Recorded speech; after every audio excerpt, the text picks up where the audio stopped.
Hey, peace and blessings, family. And we're back again talking about spiritual traditions, spiritual paths. And I am joined by Iya Olori. Yes. Pronounce your full name for me. Sure. So my full name is Olori Oyadele Ogunsina. What does that mean? So Olori is a title. It means queen, which I am. I was coronated or crowned in the Republic of Benin back in 2003. Oyadele means Oya is here. Oya has come back home.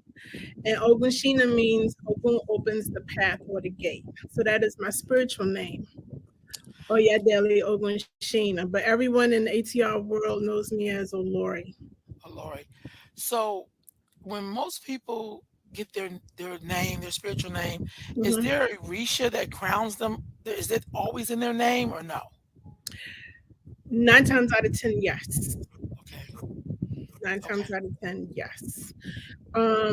Sometimes you get your Orisha name. It is if it's divined upon, and your head or your crown Orisha is known um, emphatically.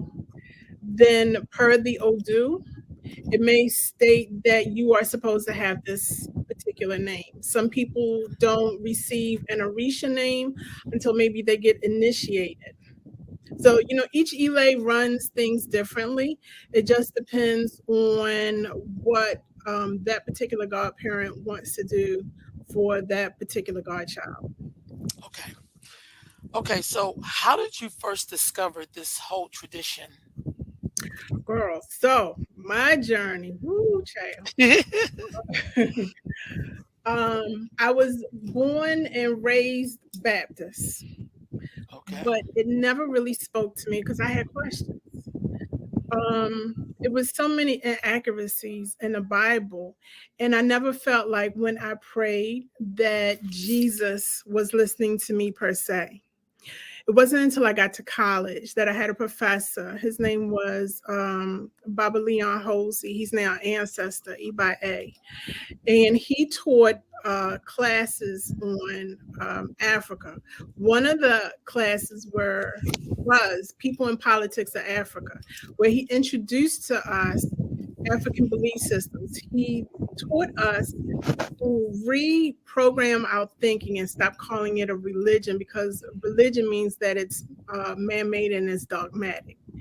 So he said it's a belief system, and he focused on at the time a Khan, which is out of Ghana, um, a Sar, a Sat, which is out of Kemet or Egypt, and the old schoolers used to call Isheshe Yoruba, and those were the main three. And so after I graduated from Coppin, because I'm a product of an HBCU, All right. Where'd you go? Coppin State in Baltimore. I went to All right. Virginia Union for 2 years in Richmond, and then I graduated from Coppin. All right.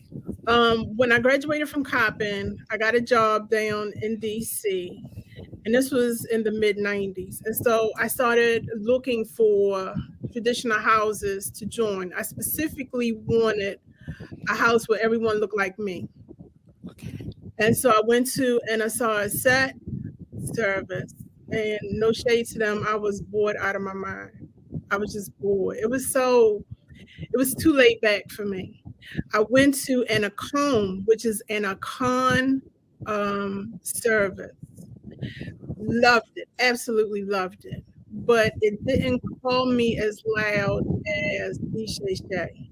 And so I was on a journey to look for an Elay, which is a spiritual house in DC. Unfortunately, when you are a practitioner, sometimes you don't have the luxury of having your spiritual house in your backyard. So my first Elay was in New Jersey.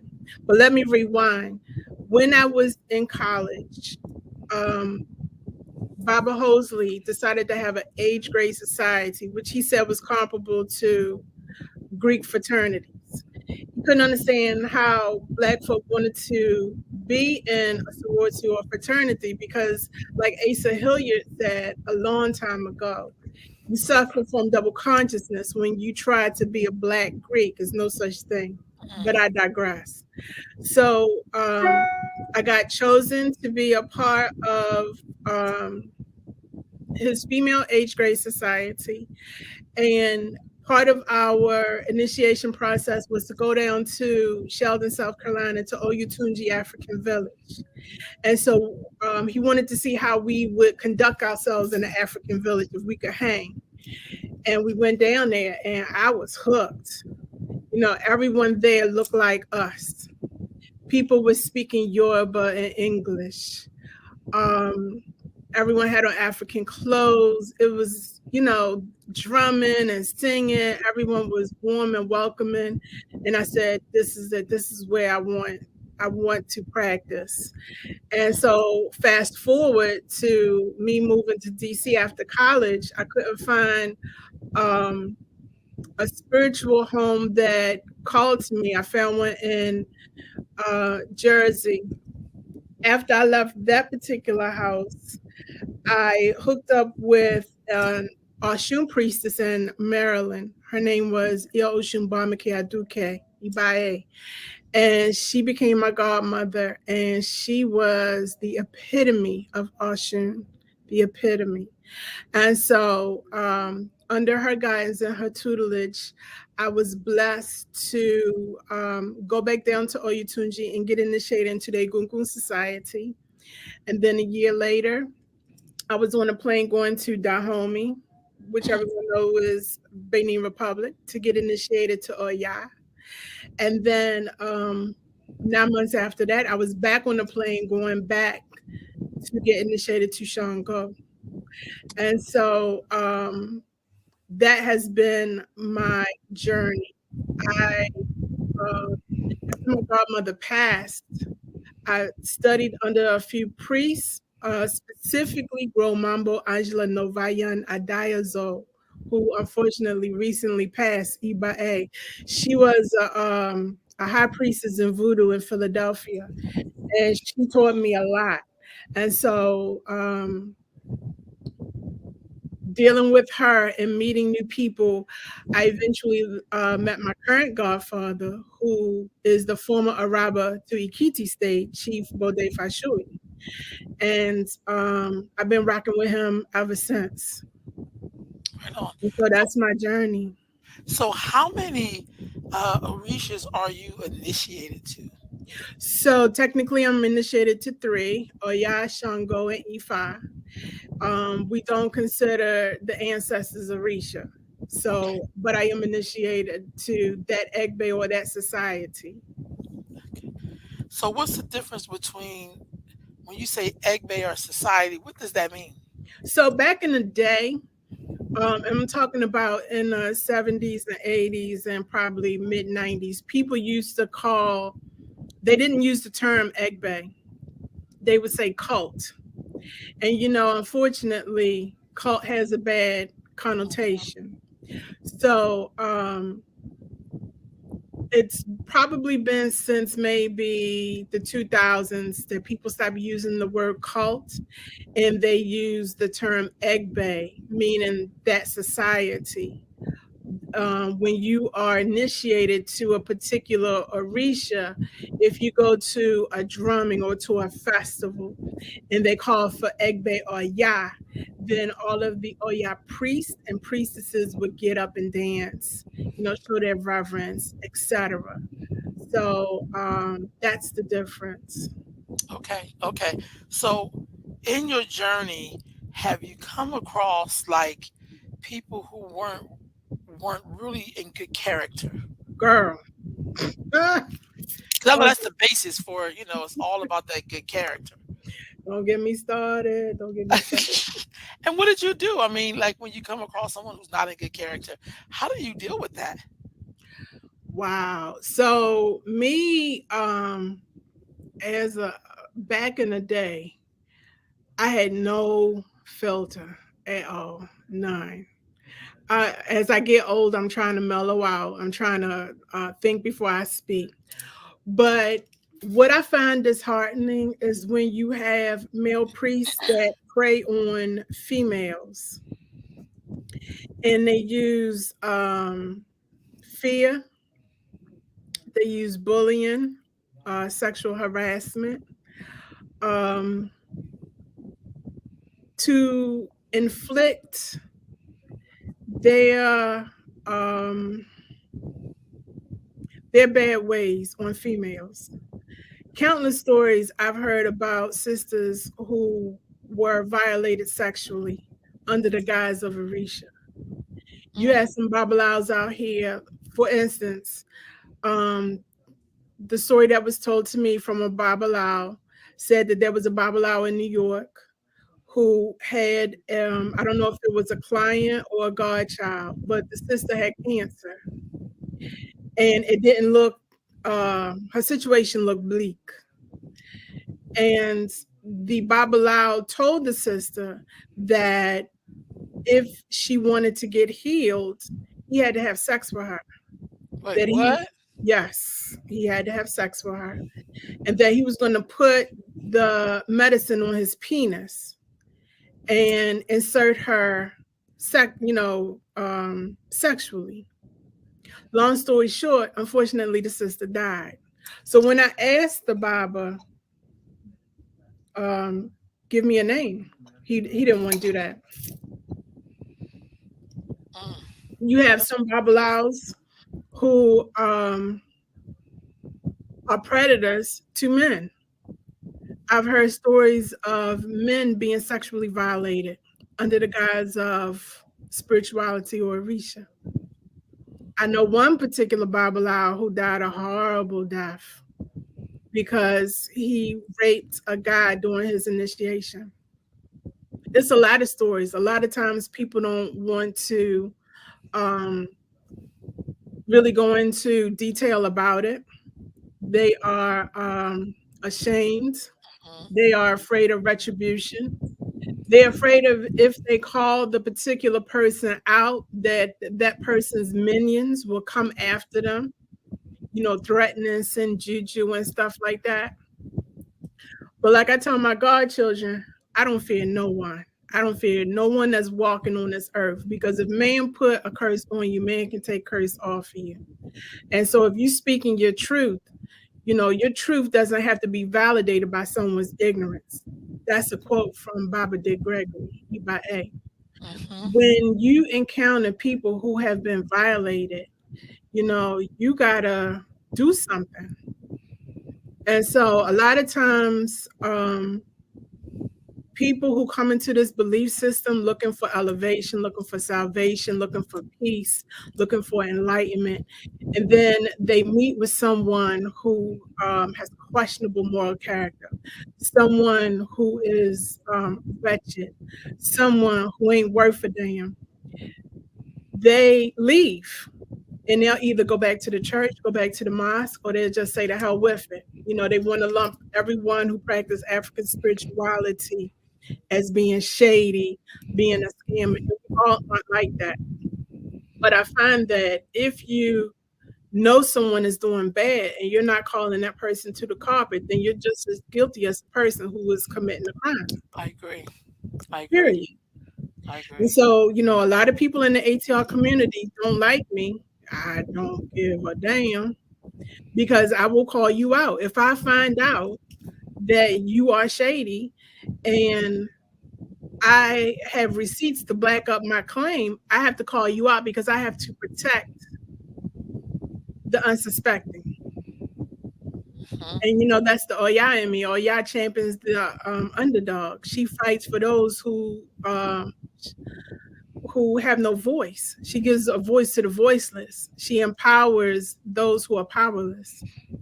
And the belief system is not bad. It's a beautiful belief system if it is practiced genuinely, but you have a few bad apples that will ruin it. And it's not just Ishe. I'm talking about Candomblé, 21 divisions, I got you. Santeria, Lukumi, Voodoo, be it African Voodoo or Haitian Voodoo, Shango Baptist, or be it you name it. It depends. We got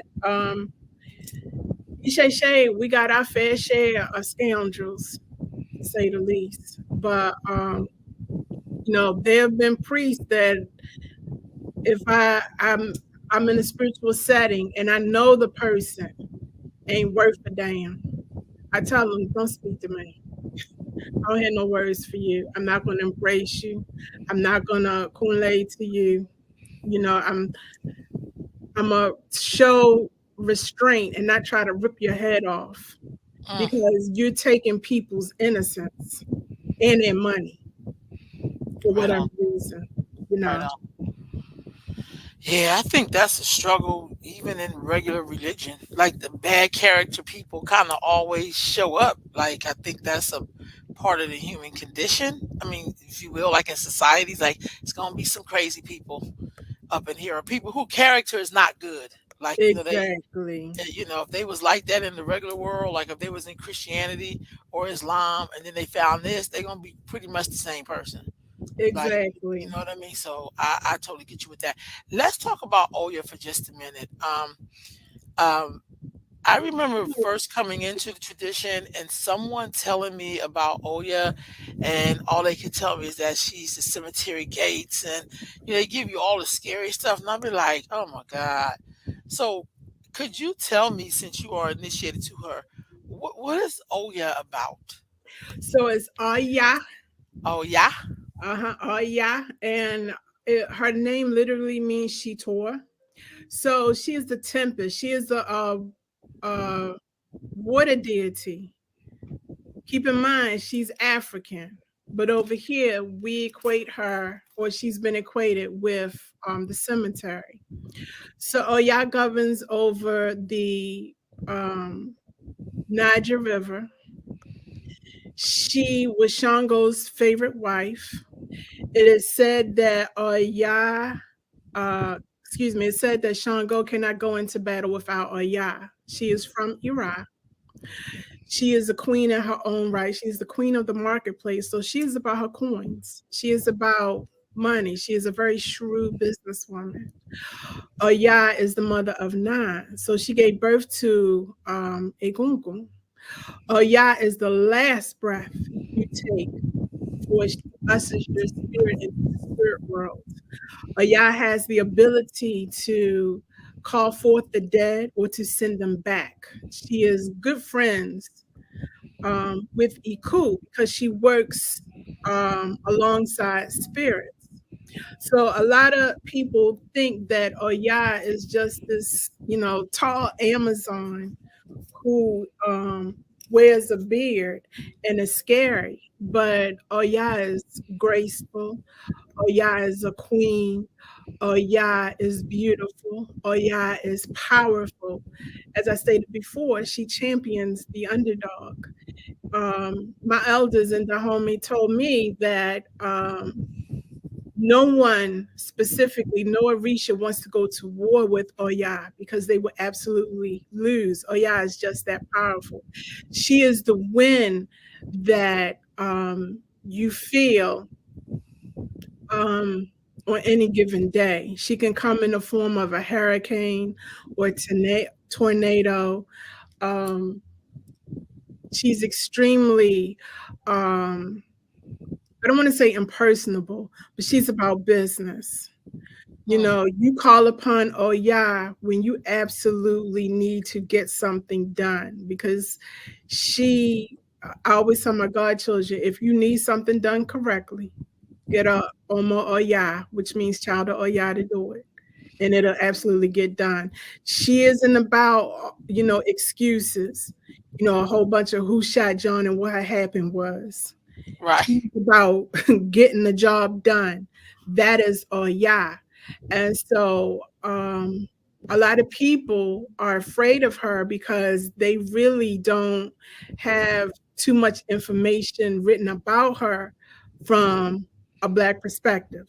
I'm currently writing a book about Oya from my experience in Dahomey. And so part of my book will have me to go back to Dahomey so I can interview some elders there who can go more into depth because I want my book to have pictures and hopefully I can do a video too Oh yeah, because we need more books written about the Orisha from a black perspective.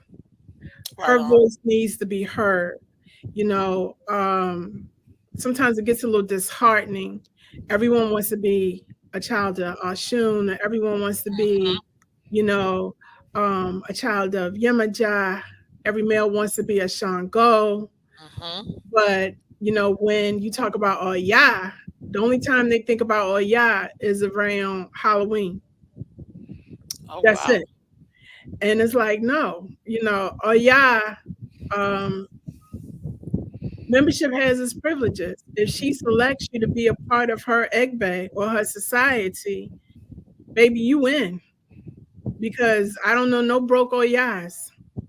Right You on. know, my Oya has taken me wherever I want to go. I'll go to her and say, I would like to go here, here, and here. And she'll make it happen. So it's a lot of misconceptions about Oya.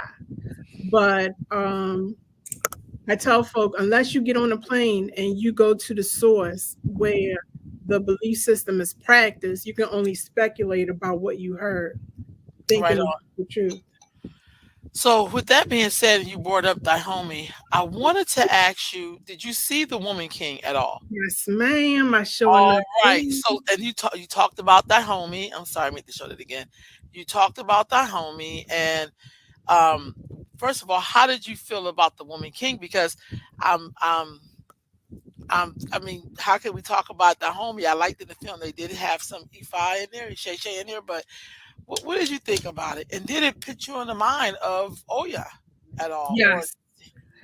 okay, What I loved about that movie, because I wasn't going to go see it.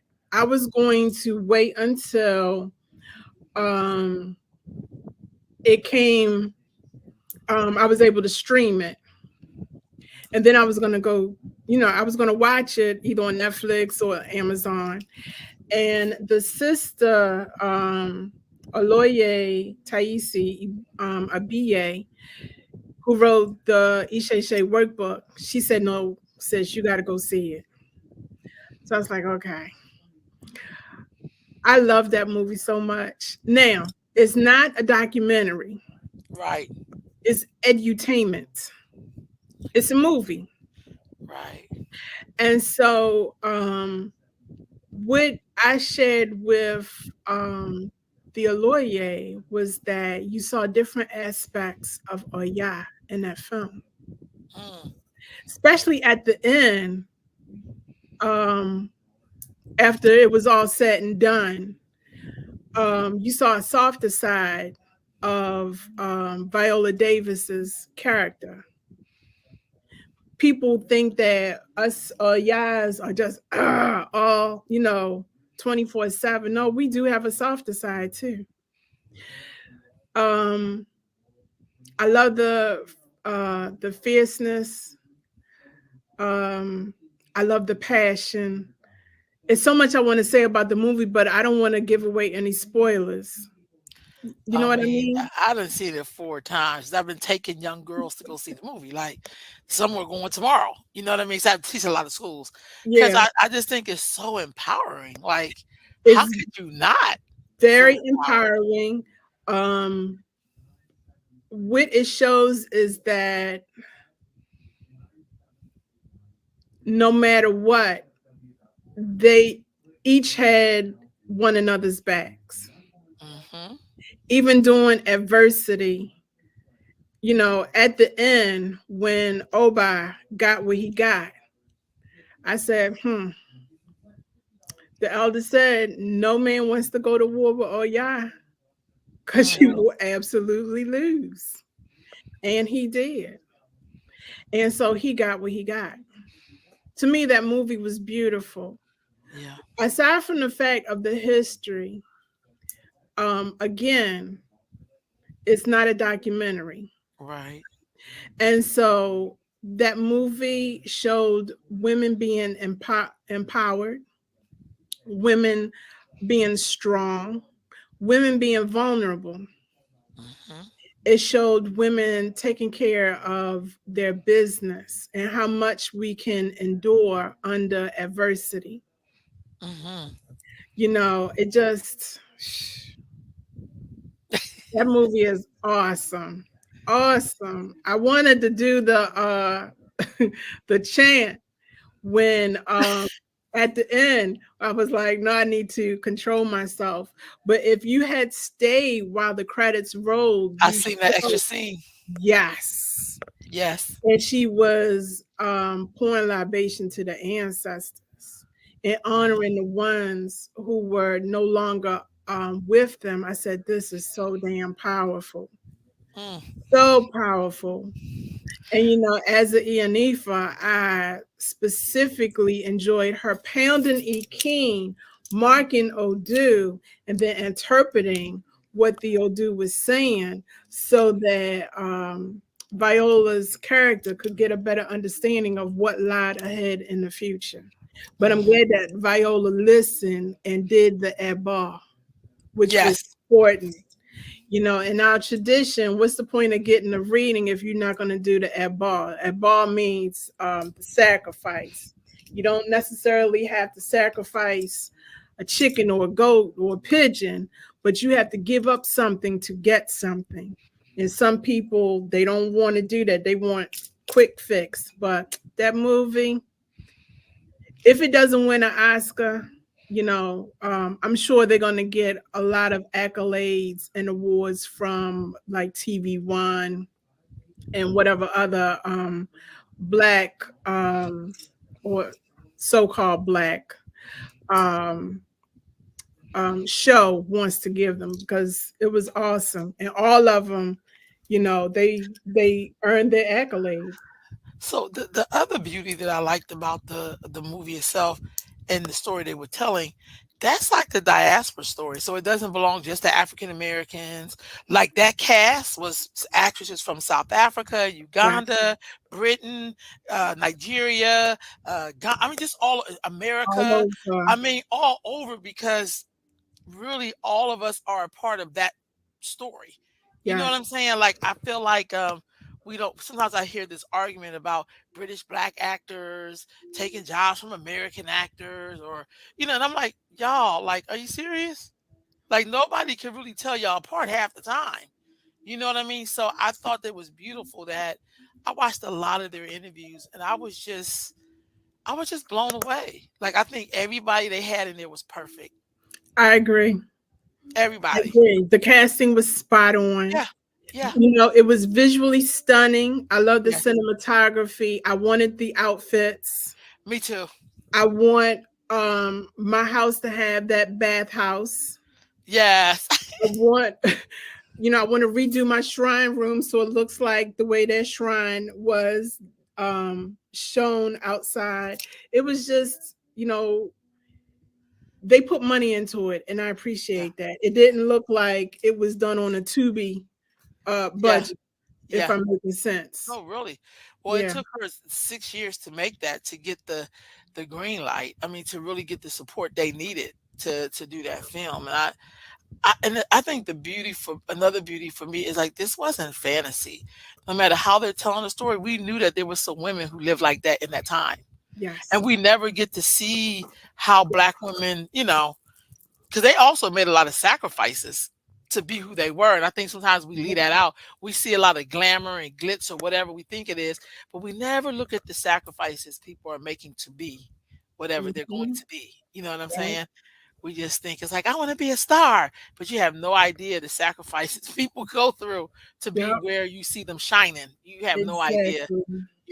How did you feel about the way they presented Isheshe in that? I loved it.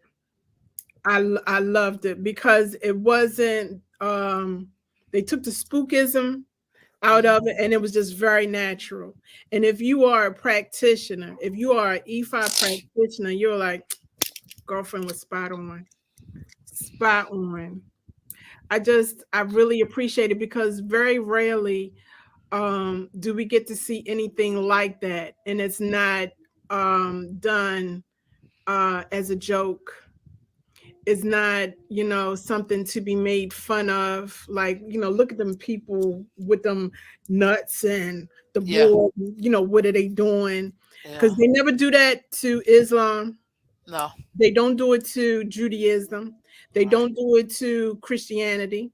Right But on. they think that ATRs are meant to be the butt of, you know, jokes, and we're not. Our belief system predates Abrahamic religions by 5,000 years. Wow. We're not the Okay. Johnny come latelys at Right all. on. Right on.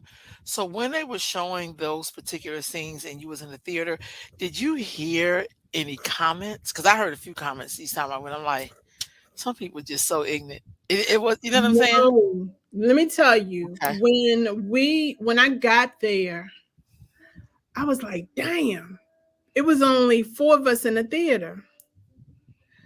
Soon as they finished running like the what do you call it? The pre-shows. Previews. Yeah, Yeah, the previews. previews. It started to fill up. By the time they got to the first scene when the women were in the grass, Hmm. the theater was packed.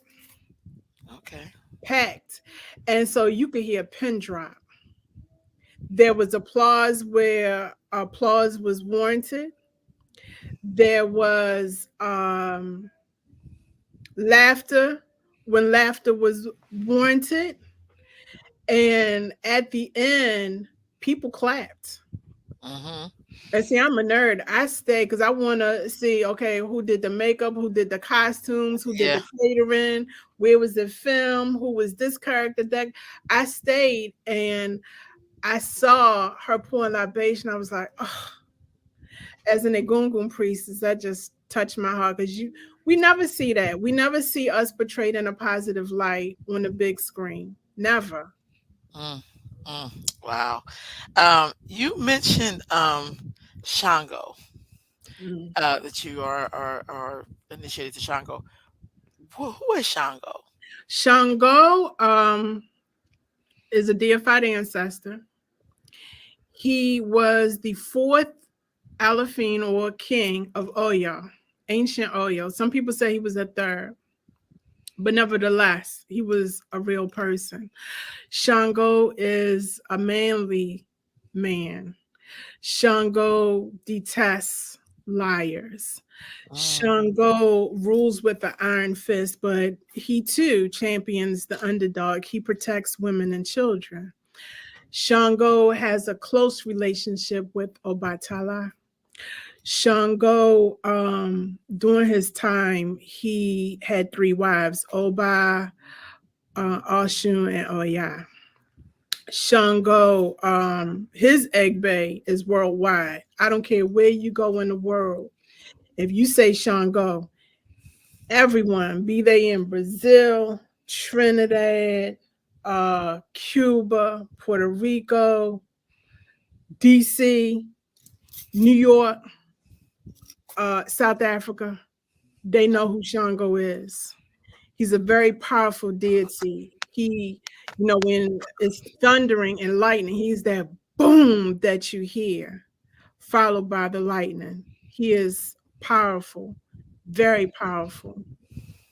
And he is a deity that you don't want to cross and get on their bad side. right on. Okay. What about Ifa? You are initiated to Ifa. Hmm.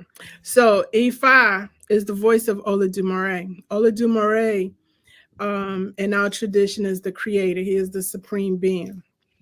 Ifa or Rumala is the witness of faith, the second to Olodumare. Hmm. In the pantheon, you would have Olodumare and then Ifa, the Orisha, and then us. That's a loose translation Hmm. of the Okay. pantheon. Um, Ifa is he's the highest level that you can go when you are uh, getting initiated in our belief system. meaning you don't have any priests to Olodumare. There's no such thing. You either are an Olorisha, meaning you're initiated to the Orisha, you are Awo, which is male initiate, male Ifa initiate with 17 years or less of training, or you're a Babalao, which 17 or more years of training, or Ianifa. That's it. Um, I just had a brain fart. That's all right. Ifa is a way of life. So when people talk about Ifa, not only are they talking about the way of life, but they're also talking about Arumala as well. Okay. Okay. So let's look at. I know you said you are. I don't want to say initiated because you said it's not like that, but to the Egungun. Yes, Egungun is ancestors collective. Okay. Okay. So what is that?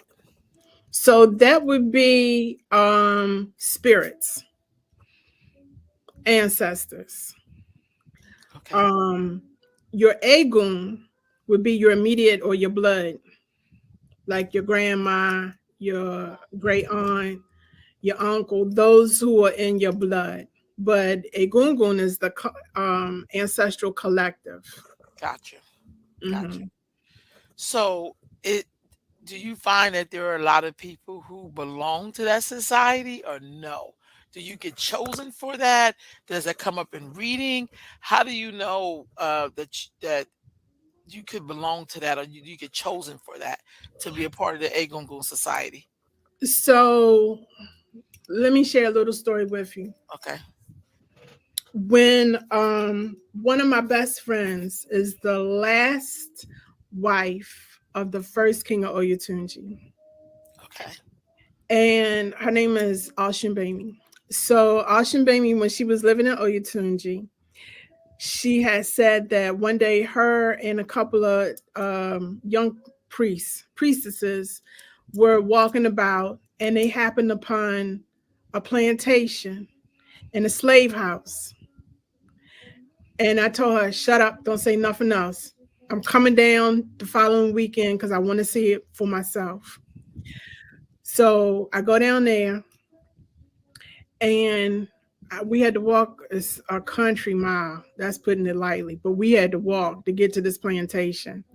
We get to the plantation. I see the houses on stilts, and I was in awe because you read about it in the books, but your school ain't gonna be like, okay, instead of going to King's Dominion, we're gonna go to a plantation. They don't Right. do that. Right. So I see the house, and I'm like, the moment I walk up to the house and I bend down, I see two children staring back at me. Wow. And I'm like, shit, y'all see these kids? And then I could hear people inside the house. So the people at the plantation had nailed the door and the window shut because apparently Oshimbami and the priest they were leaving offerings of food and candle and drink for the spirits that Right. resided in that house. And I could hear the spirit say, let us out, we need some air. And I didn't have anything to try to pry open a nail. So when I came back down the steps, I see this old man leaning up against the tree, and he was smoking a pipe. And I was like, bruh. He was like, I can't do nothing, I'm old. And it dawned on me that I'm seeing and hearing spirits. So as we were walking, because we walked like in a big circle, I could hear drumming. I could hear the Africans um, talking to me, wanting to relate a story. Alshimbami had brought her notepad and pen because she was writing everything down. She Mhm. was supposed to write a book about that plantation and the people on it. I could hear the Native Americans clear across on the other side of the river. And that whole experience, them spirits were jumping out of me. It was, you know, that scene in Ghost when Whoopi Goldberg was in her parlor Mm-hmm. and the ghosts were jumping in and out of her. Uh-huh. Maybe that was me. They Wow. wore me out. And so by the time we were about to leave, there was like some pots and utensils and things. And I had really wanted to take it as a souvenir. And one of the spirits, her name was Big Mom, and she said, "No, don't take it," because she cried many a tears in that pot. And she said, if you take this pot back with you, it's only going to bring you grief. And Mm. so we left. And by the time we made it back to Ocean Baby's her house, because she lived at Oyatunji, I was worn out. She was like, you got to take a spiritual bath. I couldn't do it. I could not do it. So she told Kabiesi, the Oba of Oyatunji, the first king, what had happened. And he did divination. And she came back and she said, "You, my dear, are a medium. You need to get initiated to the Egungun Society." And so 9 months after that, I was making my way back to Oyatunji to get initiated into the Egungun Society. Wow. And so a lot of times when people need pots or shrines, when they need to be elevated to certain levels, meaning if they need to get initiated or go through a ritual, it will come up in divination. Gotcha. I don't know if someone says, "I want to get initiated to a Gungun society," and someone will just initiate them, they should have divination perform, because it may not be that person's path for them to be an Egungun priest or priestess, if I'm making sense. It may not Yes. be in their destiny. Yeah. It's Not like when everyone people is see called. those. Huh? No, I was going to say it's not. Everyone is not called to the priesthood, be it a Gungun or a Risha. Gotcha. That's like when people say, "I know that I'm Oshun," and then they get their reading and the Shun ain't nowhere in there. It's like Girl, you want to be something because you think that's cute. Like I want them boots. You know what I mean? It's like yeah, it's just not the same thing. So yeah. when you are a gungun priest, what are your duties? What do you do? So, as an Egungun priest, if you are trained, you can perform Itutu rites or you can do funerals, but you have to be trained. Right on. You should be able to pass spirits so that you could do ikujokos or misas or seances. You should be trained on how to banish spirits. You should be trained on how to spiritually clean someone's house, how to perform exorcisms and things like that, how to elevate spirits. So in my Elay, we do all of that. And when it's warm, um, we normally go to black cemeteries and we do ritual to send those ancestors to the light, because some people seem to think, well, when you die you automatically go to heaven. That's not the case. A lot of times you have people who are wandering spirits, they don't know that they're dead, and so it's almost like they're in limbo, and you got to Mm-hmm. give them a little push and tell them to go to the light. I Right on. started once I got initiated. I was initiated in April of 98. um that summer, um I was back, matter of fact, in July, when James Bird, do you remember that brother? Yes, that was drugged to death. Yes. Mm-hmm. That hurt me to my core. And so what I did was I got with my godfather in Egungun and I said, I need to do some sort of appeasement for those who died during the Mayafa, those who died during enslavement. Mhm. those who died during Jim Crow, and Mhm. those who died up to now, meaning James Byrd. And so this is when the internet just started to take off.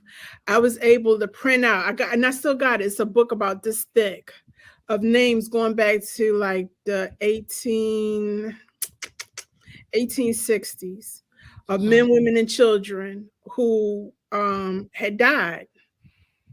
Um, Either on plantations, lynchings, whatever. And it was a 3-day ritual. And I had put the call out to other Egungun priests. No one showed. And so Mhm. it was me and my godfather. We were out doing um doing the ritual to send those souls to the light. Mm. And it was a powerful ritual. And I believe James Byrd name was probably the last name that I had called. Um, After we had finished the ritual. Mm. And so Have you? I've been doing that, ongoing. So how often do you do it? Are you? In the summertime, we haven't had a chance this summer, unfortunately, because I've been so busy doing spiritual work damn near every weekend if I wasn't traveling.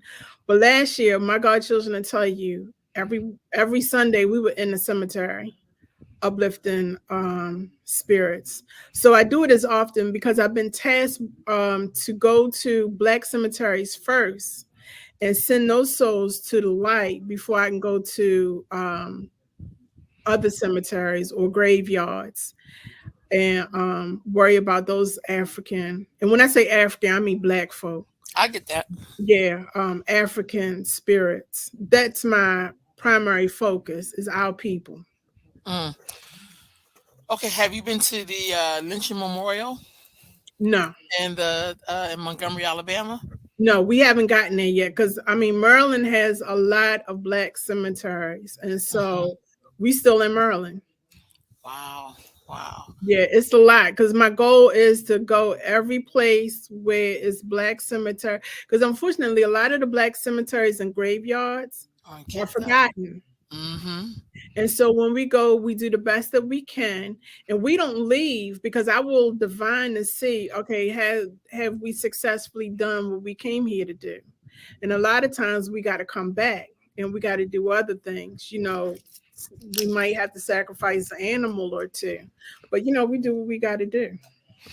Right on. I think that's important. I really do because I think there's so many stories there that we don't even know. Mm-mm. You know what I mean? So that's really really important work. Thank You you. you mentioned your elay. What is an elay and what is the purpose of an elay? So, Ile means spiritual house in Yoruba. The purpose of it is to groom the next generation of priests. So when I can't say when I retire, but when I'm no longer on this plane physically, then I'll feel confident that my godchildren can pick up the mantle where I left off. So in my spiritual house, I am training them to be the best priest that they can be within their capability. So Mm, they'll tell you I'm old school, I'm tough, but I'm fair. I don't cut corners. I don't make up rituals as I go. Um, I ask a lot, but I give a lot. okay. All right. That's good. That's good. So when you're in an elay, are you supposed to stay in that elay forever? Or It's how? up to the individuals. Some people come, get what they need, and they move on. You do have some who will come and stay. They're comfortable, they're happy. I tell other priests that's the hazards of the business. You will have some godchildren who are ride or die, who will stay with you to the end. And then you have some that think the grass is greener on the other side, or maybe they don't like it being so strict, Mm-hmm. and it's just not for them. You can't take it personal. You Right on. know, it's a person's personal choice. You can't be upset, when a godchild leaves. Just, wish them well. Don't wish them ill. And you focus on the ones who decide to stay with you and who want to learn under you. Right That's on. about all you can do. That makes sense. In your tradition, do y'all have like a southern, like how the Southern Baptists have their conventions, leadership convention conference? Do y'all do something where all the Elays kind of get together, or no? Not particularly. You may have if it's like a huge Elay and they have different chapters or branches in different cities, they may come together. I know in the DMV, which means DC, Maryland, Virginia, in that Right. area, we Right. have this thing called Sacred Healing Circle, where all of the ATRs will come together, and it's like drumming, singing, people, possessing or mounting their deities. It's like a healing, um, lack of a better word, symposium or Right. festival. They do that, but for the most part, no. Okay. I just so do you ever so when you look at the different branches, I'm gonna just say like if it's Isheshe or Lokumi or Santeria or whatever we have, Mhm. are there times where those different branches kind of get a chance to work together a little bit? Yeah, if they have like sometimes festivals, Okay. like in Philly in June, there's Okay. a festival called Odunde. Yeah. It's a street festival, but it started out as a festival to honor Oshun. Uh-huh. So the Iya who started it was a Lukumi priestess. And I believe that you have other ATRs that will come and support because during the festival, they'll have a processional. They parade the egungun. Um, we have offerings. People take their offerings to the river for Oshun, and that's supposed to be the official start to the street festival. But that's just a minute few who may come and participate. And you can tell who are practitioners because we're all in white. Some of Right us on. may wear our Orisha accents, meaning by me being a child of Oya, I might have on white, maybe a purple hat wrap or a purple Gotcha. arrow. Someone, if they are Ogun, they may have on green, white and green. So it just depends. Okay. What is the purpose of all the white? So white, white is light. White,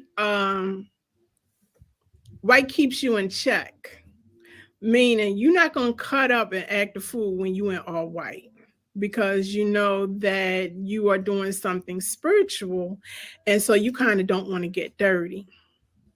Sometimes it's unavoidable. You know, there's a thing you have your working whites, and then you have your festive whites. So when you see practitioners and are white, then you know that they um number one that they are ATR practitioner.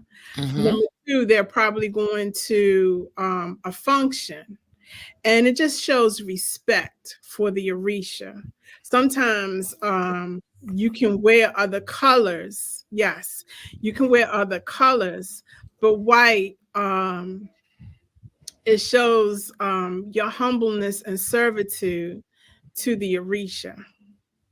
Right on. Right on. What do you call it when someone is just starting their journey? Is there a certain name for them? Yeah, so Alejos or Alejos are outsiders.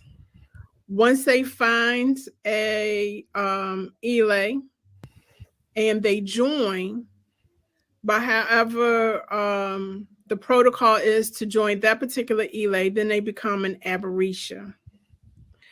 If they go through the ranks and get initiated to the priesthood, to the Orisha, they become an Olorisha, or they become a Baba or Iya. If they are called to Ifa, then they become an Awo or Babalao or an Iyanifa in our tradition. Okay. What are the differences between all of those different traditions? Are there like little idiosyncrasies or are there major differences?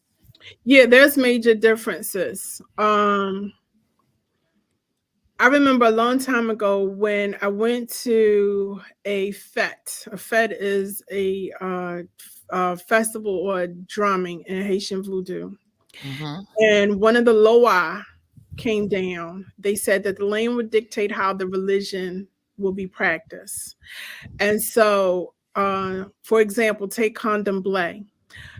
It said that outside of Nigeria, that Brazil has the second largest Population. population of Black folk. So Mm-hmm. those who practice condomblé, um, they do so, but they speak Portuguese. Mm, So those who know Yoruba may sprinkle their Yoruba in with their Portuguese, but those are some differences there. I forget up until what period they didn't have any, and I could be wrong. They didn't have any like Babalaos or Ianifas.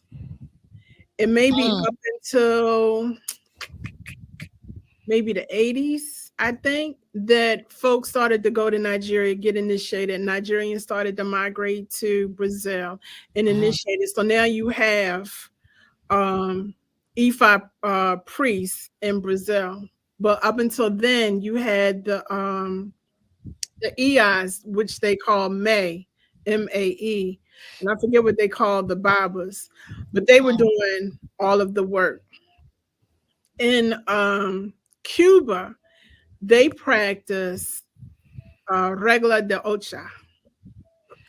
And so they would synchronize their Orisha with Catholic saints. Mm, So they would sprinkle their Yoruba with Spanish. And so that's how the wherever the African was dropped off during the Ma'afa.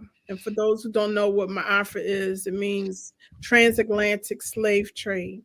Wherever our people were dropped off, the belief system morphed from Isheshe into Candomblé in Brazil, Regla de Ocha in Cuba, Haitian Voodoo in Haiti, Shango Baptist in Trinidad and Tobago, mm.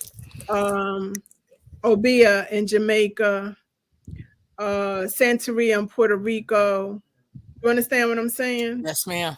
Okay. So that's how the belief system morph. But make no mistake about it. Isheshe is the foundation from which all Orisha-based religions sprout. Why? Well, maybe it didn't. I don't know. But in North America and in the U.S., um, did it did it survive at all in North America? Yes.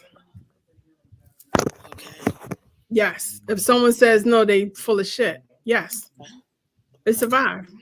Could you give me an example? You're looking at her. It survived. Okay, I get that. Yeah, it survived.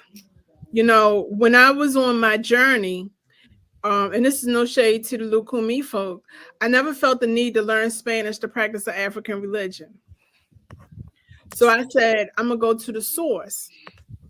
And it just so Mm, happened that, you know, my Aegon sent me back to Dahomey to reconnect with my father's side and get initiated into Oya, the Egbe of Oya, through the Dahomey system, because that's where my people come from. My people are half Fon and half Yoruba, but we're more so on the Dahomey side.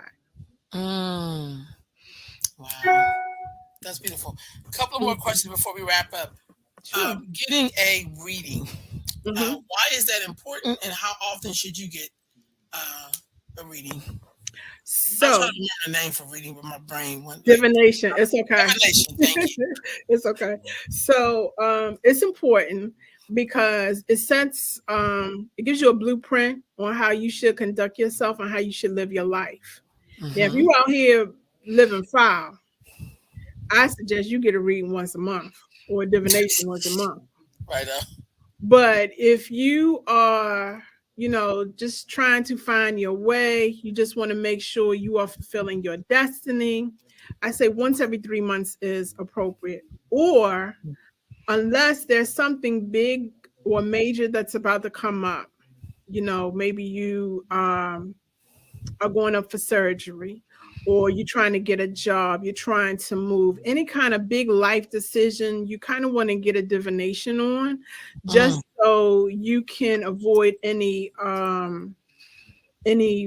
traps along the way. You want to be proactive and not reactive with gotcha. respect to getting a divination. Is most important. I tell my clients, please don't wait until shit hits the fan. Mm, You want to avoid that by getting a divination. That's step one. Step number two is doing a prescribed ebar. Again, ebar means sacrifice. It doesn't necessarily mean that the client has to go find a chicken and kill a chicken. That's not what I'm saying. Every divination will give you a remedy to your problem. Whether or not you decide to fulfill that or do that particular remedy is totally up to you, because we all have free will. right on. How can you tell if somebody's in good character on your journey? What things should you look out for or this be aware of? By the actions, because their audio matches their visual. Got you. Yeah. If you meet someone and they uh, live like a gypsy, always changing locations, phone number always changing, they ain't got a Mm, pot to piss in or a window to throw it out of. They ain't got no money. They can't keep an Elay. Anytime someone goes before them to get a read and they pulling out tarot cards or crystals or water gazing, they might do the guess method.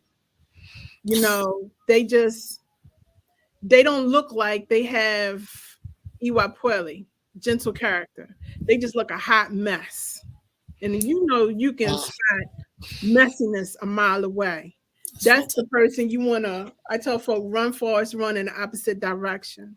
Because your Ori, your spiritual third eye would be like, there's something not right about that particular person. And you need to recognize that red flag. And just don't think that it's gas. Oh God, yeah. Look, I so enjoyed talking with you. I think you gave us a lot of information, and I thank you so much for spending this time with me and just talking with me. So I'm gonna wrap this up. You have any parting words? But then don't hang up. But you have any parting words?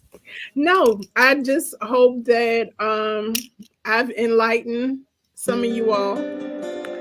And feel free to reach out to me on Instagram. My handle is Afri_Bohemian_snob at Instagram. Facebook, it's Olori Oyadele Ogunsina. And my website is www.itsolori.com. Oh wow! And hopefully All my right, book will be out by maybe the fall of next year. all right. Thank you so much for joining me, and y'all. I will see you Um, again. Peace, y'all.